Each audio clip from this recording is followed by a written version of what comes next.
வாழ்க்கை என்ன ஆயிடுச்சுங்க சிறையில ஓங்கி ஒண்ணு போட்ட 10க்கு தரையில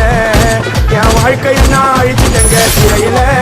ஓங்கி ஒண்ணு போட்ட 10க்கு தரையில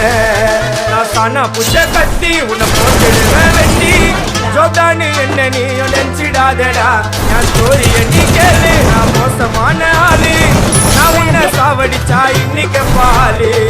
உடனே துரோகம் பண்ணா குடும்பத்தோட கொத்திடுவேன் ரோஜாப்பு மாலை போட்டு